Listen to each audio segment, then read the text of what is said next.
नमस्कार दर्शकों, मैं हूं आपके साथ अमन प्रसाद। हमारी खास पेशकश वास्तु मंत्र में आप सभी का स्वागत है। दर्शकों, पिछले एपिसोड में हमने बात की थी बच्चों के स्टडी रूम की।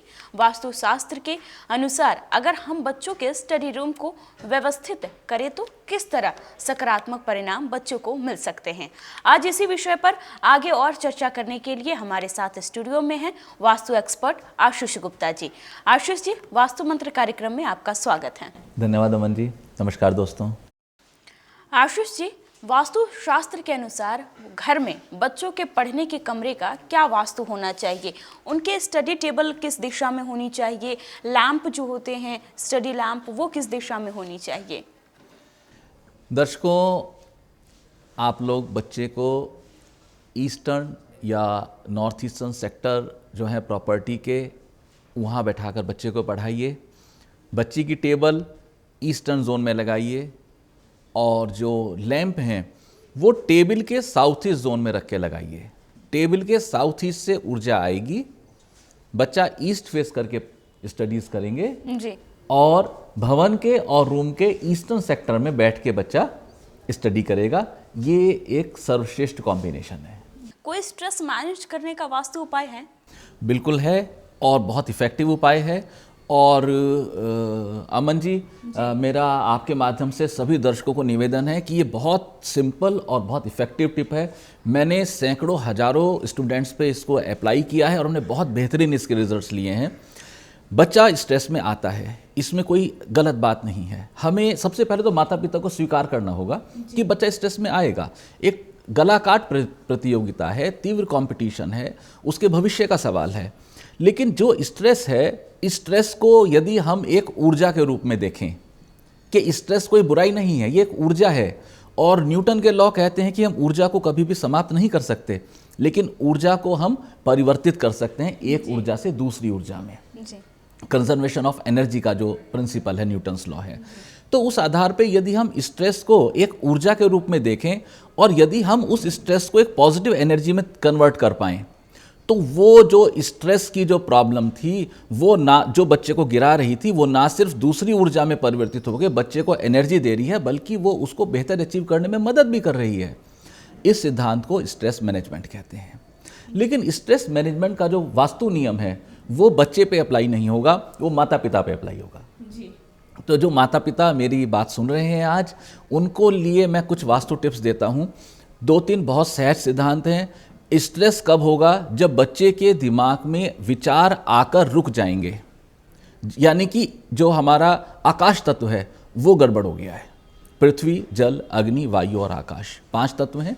और जो हमारा जो माइंड है ये बच्चे का आकाश तत्व है। आकाश तत्व जो है वो गड़बड़ हो गया है और यहाँ पर एजुकेशन में आकाश तत्व का ही सबसे बेहतर हमें प्रयोग करना है जी। इस अवस्था में बच्चे के, जैसे जो कन्या है, जो लड़की है घर की, उसकी मदर, और जो लड़का है उसके फादर, वो यहाँ पर मैंने पहले भी चर्चा की थी कि vastu is relative with age, profession and gender. तो यहाँ पर जेंडर एंगल को हम थोड़ा यूज़ करेंगे, इस शक्ति का प्रयोग करेंगे। तो लड़की की माता और लड़के के पिता अपने बच्चे को लेके एक वॉक पे ज़रूर जाएं। वो वॉक गाड़ी से नहीं होगा, वो पैदल होगा। और घर के बिल्कुल समीपतम जो भी कोई पार्क है छोटा, उस पार्क में जाएंगे। उस पार्क में जाके बच्चे को वॉक कराएंगे और वहाँ पर बच्चे से एजुकेशन रिलेटेड चर्चा नहीं करेंगे, जनरल चर्चा करेंगे। इससे मैं आपको बताता हूँ इफेक्ट कैसे आएगा और वास्तु कैसे काम करेगा। यहाँ पर आकाश तत्व में मिल रहा है, क्योंकि पार्क ओपन स्पेस है। मस्तिष्क को हमने आकाश से लिया है, आकाश तत्व से मिल रहा है। सेकंड, जो हमारा वायु तत्व है, जो विचार आके रुक गए हैं, यानी कि एक ब्लॉकेड ऑफ एयर है आकाश तत्व में, वो शुद्ध हवा उसको प्राप्त हो रही है जी। शुद्ध हवा उसको प्राप्त हो रही है। तीसरा, जो पृथ्वी तत्व है, पार्क में पृथ्वी तत्व की अधिकता है और एज ए फादर और एज ए मदर आप उसकी सपोर्ट करने के लिए साथ खड़े हैं, तो आप उसके मेंटर्स भी हैं, आप उसको पृथ्वी तत्व प्रदान कर रहे हैं। क्योंकि आप उसकी ऊर्जा से बात करके उसकी ऊर्जा को रिलैक्स करने की या एग्जॉस्ट करने की, या करेक्ट वर्ड यूज करूं तो चैनलाइज करने की कोशिश कर रहे जी हैं। आशीष जी, इसमें मेडिटेशन भी कहा जा सकता है, क्योंकि एक मेडिटेशन जो होता है वो कहते हैं कि बच्चों को रिफ्रेश कर देते हैं, चाहे वो कोई भी हो, बच्चे हो चाहे एम्प्लॉय हो, कोई भी हो, वो मेडिटेशन बहुत काम आते हैं। बहुत अच्छा पॉइंट पकड़ा है आपने। जिस समय आप बच्चे को घुमाकर लाएंगे अपने घर पे वापस, उसके बाद एक 10 मिनट का मेडिटेशन देना है, एंड वो बहुत सिंपल टिप है, बहुत सहज उपाय है। उस 10 मिनट के मेडिटेशन में देखिए, बच्चे को अगर आप आंख बंद करके बिठाएंगे तो वो व्यवस्था के अनुकूल नहीं होगा, क्योंकि बच्चे के माइंड में फिजिक्स, केमिस्ट्री और मैथमेटिक्स के फॉर्मूले चल रहे हैं। बिल्कुल। तो यहाँ पर हम बच्चे को कहेंगे कि आप मेडिटेट नहीं करना है, we will not use the word meditate, then what will we do, हम बच्चे को किसी एक स्थान पे बिठा देंगे। वो अपने घर का मंदिर भी हो सकता है, और वो अपने घर का पश्चिमी क्षेत्र भी हो सकता है, वेस्टर्न जोन भी हो सकता है। आप वहाँ बच्चे को बिठा दीजिए, एक कैंडल जला दीजिए, और बच्चे को सिर्फ बोलिए कि बेटा आप 10 मिनट का एक अलार्म लगा लीजिए घड़ी में, और आप सिर्फ जो ज्योति है कैंडल की, आप उसको देखिए। उसको कोई मेडिटेशन नहीं कराना है। जैसे जैसे बच्चा ज्योति को देखेगा, कैंडल की ज्योति को देखेगा, वैसे वैसे उसका फोकस ऑटोमेटिकली करेक्ट होता जाएगा। 10 मिनट के बाद सिंपली उस कैंडल को बुझा दीजिए, किसी भी वहम में पड़ने की जरूरत नहीं है। वास्तुशास्त्र के जो नियम हैं वो बहुत सहज हैं और बहुत वैज्ञानिक हैं, इसमें किसी तरह का आपको वहम नहीं करना है। ये 2 उपाय आप कराइए दोस्तों अपने बच्चों से, और एग्जाम सर पे हैं, और फैंटास्टिक रिजल्ट्स मुझे पूरा विश्वास है आपको प्राप्त हो। जी आशीष जी, क्या बच्चों के स्टडी रूम में कलर पेंट से भी वास्तु दोष खत्म किया जा सकता है? जी बिल्कुल किया जा सकता है, और कलर थेरेपी में हम इसको बहुत अच्छे से यूज़ करते हैं। प्रमोशन होना चाहिए डेफिनेटली।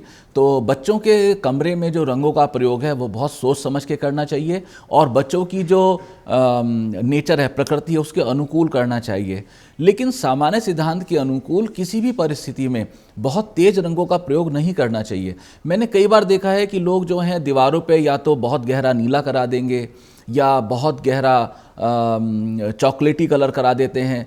तो बहुत गहरे रंगों के प्रयोग से बचना चाहिए, इससे बच्चे के अंदर स्वभाव में चिड़चिड़ापन आएगा, या बहुत अगर नीला रंग पर का प्रयोग होगा तो वो डाउननेस में आना शुरू हो जाएगा।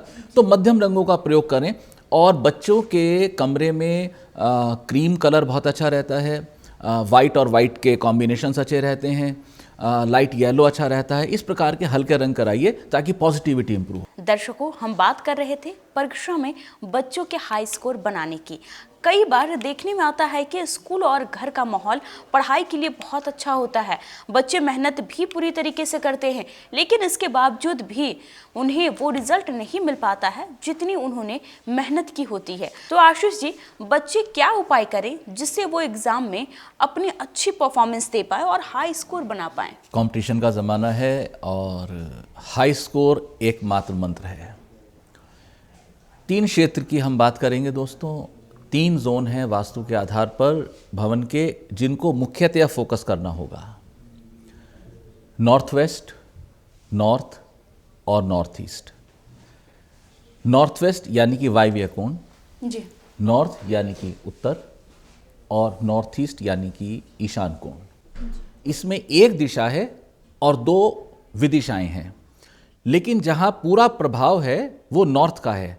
नॉर्थ और नॉर्थ की उपदिशाएं, इसको यदि हम वास्तु बगवे की बात करते हैं तो वास्तु बगवे के हिसाब से, ये वास्तु चार्ट के हिसाब से ये आकाशीय एरिया है, टॉप का एरिया है। इसको हमें मूल रूप से फोकस करना होगा। यहाँ पर अवस्थित ग्रहों के बारे में हमें जानना होगा।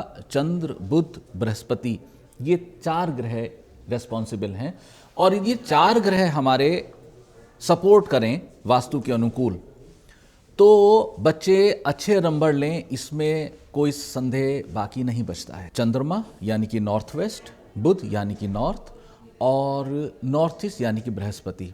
तो दोस्तों, आपकी प्रॉपर्टी का ये जो पॉजिटिव जोन है, बगवे का जो आकाशीय जोन है, इस जोन को कृपया आप किसी भी प्रकार से के क्लटर से मुक्त रखिए। इस जोन में आप झाड़ू, पोचे की बाल्टी कृपया यहाँ पे ना प्लेस करें। इस जोन में आप डस्टबिन प्लेस ना करें। इस जोन में आप शू रैक प्लेस ना करें। इस जोन में आप रद्दी के अखबार इकट्ठे ना करें। इस जोन में आप कोई हैवी अलमारी, हैवी लोहे की अलमारी, सामान की अलमारी, इस तरह का प्लेसमेंट ना दें। इस जोन में ये नेगेटिव एक्टिविटीज़ आप बिल्कुल मत कीजिए। ये नेगेटिव एक्टिविटीज़ रोकने से आपके बच्चे को ऑटोमेटिकली बेनिफिट होगा। अब प्रमोशन की बात करेंगे। इस जोन में दोस्तों कृपया जो आपके पास खिड़की या दरवाजे हैं उनको खोल दीजिए, वहाँ से पॉजिटिव एनर्जेटिक एयर को भवन में प्रवेश करने दीजिए। इस जोन में यदि आपके पास किसी भी प्रकार से कोई फ्रेगनेंस अगर आप यहाँ पर कर सकें, किसी भी प्रकार की अच्छी फ्रेगनेंस यदि आप कर सकें तो वो फ्रेगनेंस कीजिए। हल्का कुछ जिसको बोलते हैं कि एयर प्यूरीफायर या कोई परफ्यूम का प्रयोग, ये आप करें इस क्षेत्र में तो बहुत अच्छा रहेगा। इसके अलावा इस जोन में यदि आप प्लांट रख सकते हैं, पौधा रख सकते हैं, और मैं सदैव अपने दर्शकों को कहता हूं कि कृपया आप नॉर्थ ईस्ट जोन में तो सेक्टर में एक तुलसा जी रख ही दीजिए। और अमन जी, हमने पहले भी चर्चा की है इस बारे में कि तुलसा जी को यदि बच्चे प्रणाम कर सकें तो बच्चे तो प्रणाम करेंगे तुलसा जी पे, और बच्चों की जो माताएं हैं या बुआएं हैं या बड़ी बहन है यदि कोई, या पिताजी या दादाजी या दादी, कोई भी हो सकते हैं, वो तुलसा जी पे प्रातः और शाम को एक छोटा सा देसी घी का दिया जलाएं। तो इससे सभी पॉजिटिव शक्तियां जो हैं वो बेहतर तारतम्यता के साथ बेहतर सिंक्रोनाइज करेंगी बच्चे की एनर्जीज के साथ, और एज ए रिजल्ट बच्चा अपना बेहतर परफॉर्म कर पाएगा। हमें यहाँ बहुत स्पष्टता से ध्यान रखना है कि सभी बच्चे 100% परफॉर्म नहीं कर सकते, लेकिन हम ये चाहते हैं कि हमारा बच्चा जिस लेवल का है उस कैटेगरी में वो बेस्ट परफॉर्म करे या फिर थोड़ा अधिक परफॉर्म करे। ये ऊर्जाएं बच्चे को डेफिनेटली हेल्प करेंगी। एक बहुत अच्छी ईजीनेस में रहने की, टेंशन नहीं होगी, प्रमोशन मिलेगी और बच्चा बेहतर परफॉर्म करेगा। जी, क्या बच्चों जो होते हैं, जो एग्ज़ाम के समय होता है, एग्ज़ाम का समय जो होता है उसमें देखा जाता है कि बच्चे को माँ बाप की तरफ से बहुत प्रेशर दिया जाता है कि सिर्फ पढ़ाई पे कंसंट्रेशन करो। तो क्या अगर स्पोर्ट्स में भी वो भाग लेता है तो क्या ये सही माना जाएगा? क्योंकि कोई बच्चे होते हैं सोचते हैं कि हाँ, अगर हम खेलने चले जाएंगे तो हम पढ़ाई नहीं कर पाएंगे, फिर एग्ज़ाम्स में फेल भी हो जाएंगे। तो इसके क्या कुछ नियम हैं वास्तव में? जी बिल्कुल नियम है, और हम जानते हैं देश की सम्मानीय मैरी कॉम हैं या सम्मानीय पीटी उषा हैं, इस तरह के बहुत सारे एग्जाम्पल्स हमारे सामने हैं कि जहां पर इन्होंने गेम्स में बहुत अच्छा परफॉर्म किया है। मित्रों, हर बच्चा एक अलग परिस्थिति के साथ, एक अलग माइंडसेट के साथ और एक अलग ऊर्जा के साथ जन्म लेता है। उसकी ऊर्जाओं को हमें सम्मान करना चाहिए। जहाँ तक एजुकेशन का सवाल है तो बच्चे को गेम्स में पूरा रुझान रखना चाहिए, को आपको सपोर्ट करना चाहिए गेम्स के लिए। पेपर्स के दौरान उसकी गेम एक्टिविटीज को कुछ समय के लिए लिमिटाइज करके उसको वॉक पे फोकस करा देना चाहिए, ताकि क्योंकि ऊर्जा और समय उधर थोड़ा बचा सके वहाँ से, जिसको हम फोकस कर सके पढ़ाई पे। लेकिन किसी भी परिस्थिति में बच्चे को प्रेशराइज मत कीजिए। आपका बच्चा अपना बेस्ट देने की ताकत रखता है। वो यदि आप ये वास्तु के नियमों का, वास्तु के टिप्स का पालन करेंगे और आप अपने बच्चे को मोटिवेट करेंगे, उदाहरण के लिए आपका बच्चा यदि 80% का है तो आप उसको 80-85 के लिए मोटिवेट कीजिए। वो डेफिनेटली 80 की बजाय 85% अचीव कर सकता है। आप ये छोटे छोटे नियमों का पालन कीजिए। बच्चे को आग्रह कीजिए कि वो कितने भी पेपर हैं लेकिन हर लाइट वॉक के लिए ज़रूर जाए, और इससे बच्चा फ्रेश होता है और बच्चा रिलैक्स होता है और बच्चे को बेहतर परफॉर्म करने की शक्तियाँ जागृत हो जाती हैं। जी आशीष जी, पढ़ाई संबंधी पुस्तकें किस दिशा में रखनी चाहिए जिससे वो सही उपाय निकल सके? First best direction, second best direction, third best direction पुस्तकों की। First best direction east, second best direction east, third best direction east. दोस्तों, 3 मुख्य डायरेक्शन और वो ईस्ट है। मैं इसका आपको कारण समझाता हूँ, लॉजिक समझाता हूँ। अमन जी, हमने पहले भी चर्चा की है कि ईस्ट दिशा पे सूर्य देव का उदय हो रहा है। सूर्य देव की जो पॉजिटिव रेज हैं वो ईस्ट पे आके पड़ रही हैं, यानी कि सूर्य देव की पॉजिटिव किरणें, ऊर्जित किरणें पुस्तकों को आके ऊर्जा प्रदान। तो हर परिस्थिति में मित्रों, आप अपने बच्चे की पुस्तकों को eastern sector of the house में रखिए और किसी कबर्ड के या किसी अलमारी के अंदर मत रखिए, उसको ओपन रैक पे रखिए। उन पुस्तकों को ऊर्जाओं के से ऊर्जित होने दीजिए। हम देखिए, हम बढ़ रहे हैं, हम ग्रो कर रहे हैं, ये सब ऊर्जा का खेल है। हम वही दूध पीते हैं, हमारा बच्चा वही दूध पीता है, उसका बदन बढ़ता है, हमारा बदन नहीं बढ़ता। ये सब ऊर्जाओं का खेल है। जहां जो ऊर्जा की आवश्यकता है, प्रकृति उस ऊर्जा को पूरा करती है। हमारा सिर्फ इतना कर्तव्य है कि हम उन ऊर्जाओं के आने वाले मार्ग में बाधक ना बने। हमें जो ऑब्स्टकल्स हमने क्रिएट किए हैं ऊर्जा के परिचालन में या सिंक्रोनाइजेशन ऑफ एनर्जी में, हम उस ऊर्जा के परिचालन में बाधा हटा देनी है। जी। तो कबर्ड यानी कि अलमारी का जो ढक्कन बंद है वो पुस्तक और ऊर्जा के बीच में चलने वाली ऊर्जा रेखाओं का बाधा है। हमें उसको रिमोट कर देना है, हम उसको हटा देना है, समाप्त कर देना है। तो ओपन में बुक्स रखिए, बुक्स व्यवस्थित रखिए, सूर्यदेव की ऊर्जा आएगी, वो बुक्स को एनर्जाइज करेगी, आपके बच्चे को एनर्जाइज करेगी। ऊर्जा का बेहतर संयुक्त सम्मिश्रित रूप आपके बच्चे को आगे बढ़ाने की पूरी क्षमता। आशीष जी, अध्ययन कक्ष शौचालय के नजदीक हो तो क्या करें? ये बड़ी महत्वपूर्ण बात है और बड़ी गंभीर समस्या बन चुकी है आज। वास्तुशास्त्र के हिसाब से वॉशरूम्स जो हैं, टॉयलेट्स जो हैं, वो भवन के भीतर नहीं होने चाहिए, क्योंकि एक नेगेटिव एक्टिविटी वहाँ पर प्ले की जाती है। आजकल आदर्श रूप में तो वो टॉयलेट्स नहीं होने चाहिए भवन में बच्चों के स्टडी रूम के साथ, लेकिन आज के देशकाल पात्र के हिसाब से ऐसा संभव भी नहीं है, क्योंकि वो एक integral part of the property है और ज़रूरत भी बन चुका है। आजकल ऐसी दर्शकों ऐसी बहुत सी अनेकानेक विधियां अवेलेबल हैं जहां बिना तोड़फोड़ किए आप वास्तु की ऊर्जाओं को समन्वित कर सकते हैं और उसको आप बेहतर प्रयोग में ला सकते हैं। तो ऐसी जो थेरेपीज़ अवेलेबल हैं उनका आप प्रयोग कीजिए और उस नेगेटिविटी को कंट्रोल कीजिए। आप सभी लोग जानते हैं, बड़ा एक सिद्धांत, सिंपल सिद्धांत है, मोटा नमक वॉशरूम में रख दीजिए किसी क्रिस्टल के बाउल में, ऐसे रखिए कि उस पर पानी की छींटें ना पड़ें। तो अमन जी, हमारे दर्शकों को ज़मीन पे नहीं रखना होगा क्रिस्टल का बाउल, ऊंचा रखना होगा कहीं, और एवरी ट्यूसडे और सैटरडे को उस नमक को बिना हाथ लगाए फ्लश आउट कर दीजिए। फ्लश में डाल के उसको फ्लश कर दीजिए और फ्रेश उसको भर के रख दीजिए। इससे नेगेटिविटी में काफ़ी हद तक जो है वो कमी देखने में आई है। जी। आशीष जी, कुछ बच्चे रात को पढ़ते हैं तो कुछ सुबह उठकर पढ़ते हैं, कौन सा समय बच्चों के पढ़ने के लिए ठीक है? देखिए, माना तो ये जाता है कि प्रातःकाल में, क्योंकि सूर्यदेव की जो पॉजिटिव एनर्जी है, धनात्मक ऊर्जा से युक्त जो रश्मियाँ भवन में आ रही हैं, उस समय पढ़ना उचित है। लेकिन आजकल के बच्चों के कुछ पढ़ने के सिस्टम्स कुछ डिफ़र हो गए हैं। इसके साथ साथ हमें दोस्तों ये भी समझना होगा कि बच्चों के सब्जेक्ट्स चेंज हो चुके हैं।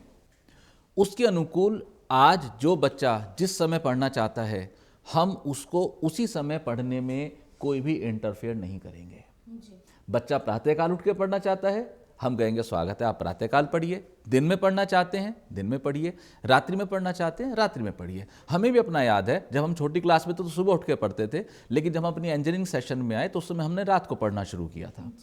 तो बच्चे को हम बिल्कुल इंटरफेयर नहीं करेंगे। बच्चे जब पढ़ना चाहते हैं वो तब पढ़ें। लोगों को कुछ ऐसी भ्रांति है कि मॉर्निंग में सनराइज है, तो यहाँ पर दोस्तों मैं आपको एक अद्भुत पॉइंट शेयर करना चाहता हूँ।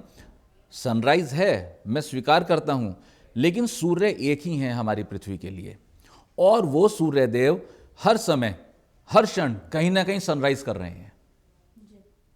आप अपने शक्तियों को यदि थोड़ा स्पेस में लेके जाएंगे तो सूर्यदेव हर क्षण 24 घंटे सनराइज हो रहा है। आज पृथ्वी के इस हिस्से में सनराइज है, थोड़ी देर में उस हिस्से में सनराइज है, फिर 8 घंटे बाद इस हिस्से में सनराइज है, 12 घंटे बाद यहाँ सनराइज है और यहाँ फिर सनराइज है। तो सूर्यदेव की रश्मियाँ सदैव सदैव पॉजिटिव आ रही हैं आपके पास। इस भावना से पढ़ाई के समय इस भावना को लेते हुए आप अपनी ऊर्जाओं को व्यवस्थित करेंगे और मन में किसी प्रकार का वहम नहीं आने देंगे। ये सिद्धांत जो हैं ये वैज्ञानिक सिद्धांत हैं, कोई वहम नहीं है। हर वहम को हटाएंगे बच्चों, और जिस समय आपके पढ़ने की इच्छा हो रही है, जो आपका शेड्यूल बना हुआ है, माता पिता जो हैं उनको मेरा निवेदन है, अपने बच्चे को प्रेम पूर्वक उसी समय पढ़ने के लिए आप प्रमोट और हेल्प कीजिए। 24 घंटे अच्छे हैं, बच्चा 24 घंटे में कभी भी पढ़ सकता है। जैसे व्यवस्था बनी हुई है उसमें कोई भी परिवर्तन की आवश्यकता नहीं है। जी आशीष जी, रिसर्च तथा गंभीर विषयों का अध्ययन करने वाले छात्रों का अध्ययन कक्ष किस दिशा में होनी चाहिए? जो उच्च स्टडीज़ हैं, हायर स्टडीज़ जिसको हम बोलते हैं, देखिए जब हम लोग माध्यमिक लेवल पे बात करते हैं तो हमारा जो फोकस है वो अलग अलग विषयों में होता है। हमें विज्ञान भी पढ़ना है, हमें मैथमेटिक्स भी पढ़ना है, हमें हिंदी या इंग्लिश या जो सोशल साइंस या पॉलिटिकल साइंस या स्टैटिस्टिक्स, जो भी कुछ हमारे विषय के अनुरूप हैं।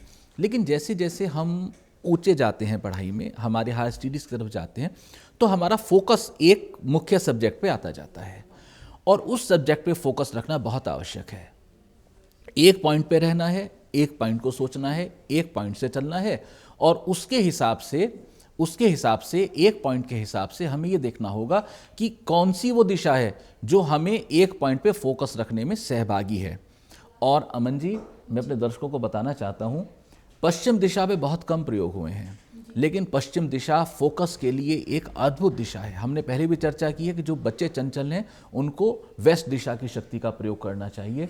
पश्चिम दिशा धैर्य के लिए बहुत अधिक सहयोगी है, और इसका एस्ट्रोलॉजिकल एंगल भी है मित्रों हमारे पास, क्योंकि एस्ट्रोलॉजी के अनुकूल पश्चिम दिशा में शनि भगवान का निवास है, और शनि देव को शनै शनै भी बोलते हैं, धीरे धीरे चलने वाले बोलते हैं, फोकस देते हैं।